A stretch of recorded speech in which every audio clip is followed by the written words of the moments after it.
Svobodné dívky i vdané ženy oblékaly k velkým svátkům kroj s šátkem uvázaným způsobem na ocas nebo takzvaně podívsky. Vdané ženy měly pod šátkem obálenicu, zatímco svobodné si vázaly šátek přímo na vlasy. Tento úvaz se nosil vždy k plnému svátečnímu kroji, skládajícímu se z rukávců, korduly, našířených spodnic, štófu a bílého zadního fjertochu. Ten se oblékal jen k obřadním a velmi slavnostním příležitostem. A úvaz šátku na ocas byl právě úvazem slavnostním. Kroj si vždy připravíme a vyzkoušíme předem. Důležitá je délka spodnic a fjertůšku i fjertochu, se kterými musí ladit vyšívané harase. Vyzkoušíme také velikost krojových bot či žem i objem korduly a rukávců. Rukávce před oblékáním navlečeme do soukené korduly a nezapomeneme přichystat škrobený obojek.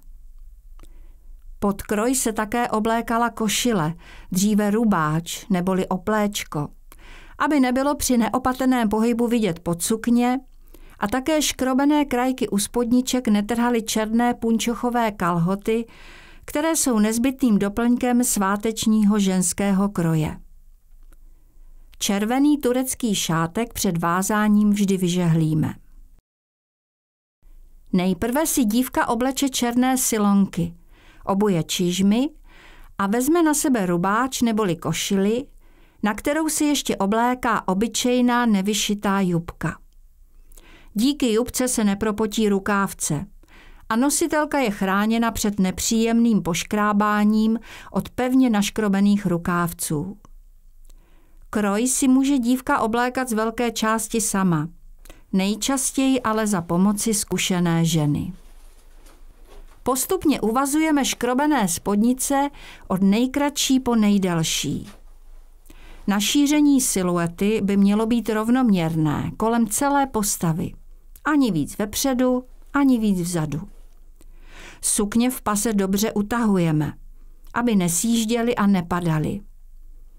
Na 2 až 3 spodnice uvážeme zezadu bílý fjertoch, který má 2 páry šňůrek. Zepředu opášeme červený fjertůšek, nazývaný ve Vlčnově štóf. Šňůrky, kterými uvážeme fjertůšek, zastrčíme za pás. Při oblékání dbáme, aby nikde nevyčnívala spodnička. Okraj fjertůšku musí lícovat s okrajem fjertochu nebo jen mírně přesahovat přes fjertoch. Nikdy však nesmí fjertoch nebo spodnice vyčnívat pod fjertůškem. V takovém případě můžeme fjertoch povytáhnout nebo fjertůšek takzvaně popustit. Na fjertůšek uvážeme vyšívané tráčky neboli harase a šňůrky opět zasuneme za pás. Tráčky musí být stejně dlouhé jako fjertůšek. Nakonec oblékáme rukávce, na které jsme již dopředu navlékli soukenou kordulu. Při oblékání podržíme okraje rukávů jubky. Oblékaná dívka nesmí ohnout ruce, dokud nejsou rukávy rukávců vytaženy nad loket, protože by se mohly polámat. Pruh rukávců držících nad loktem bývá sešitý, opatřený šňůrkami k zavázání nebo má knoflík, který musíme zapnout.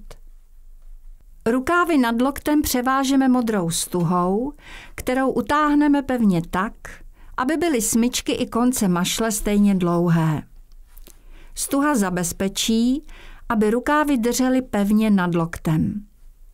Rukávce zapneme u krku a na hrudi na několik málo háčků a oček. Okraj rukávců překřížíme, nebo můžeme zafixovat spínacím špendlíkem a na jediný knoflík zapneme kordulu.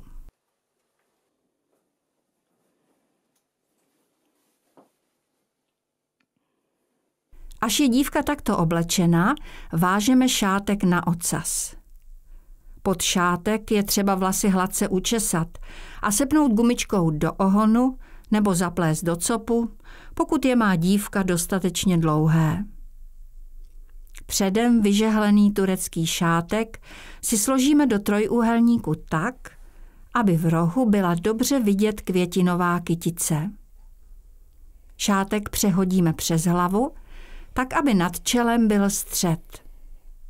Těsně u uší šátek nakrčíme a zatočíme několikrát dovnitř směrem k uším.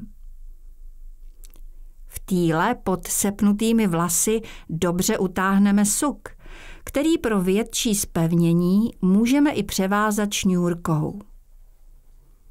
Jeden z uvázaných cípů zůstává skryt pod šátkem. Druhý se skládáme tak, aby byla patrná květinová bordura a přehodíme ji přes rameno dopředu. Nakonec zapneme škrobený obojek. Během vázání si musí dívka šátek na uších přidržovat, aby nevyjely zpočátku uši, které mají zůstat ukryty. Tento úvaz na hlavě nedrží příliš pevně, proto neděláme prudké pohyby hlavou. Nakonec kontrolujeme délku sukní a upravíme poslední detaily. Takto ustrojené chodily vlčnovianky k velkým svátkům, mimo jiné ke slavnosti Božího těla, a kmotry tak nosili křtít děti.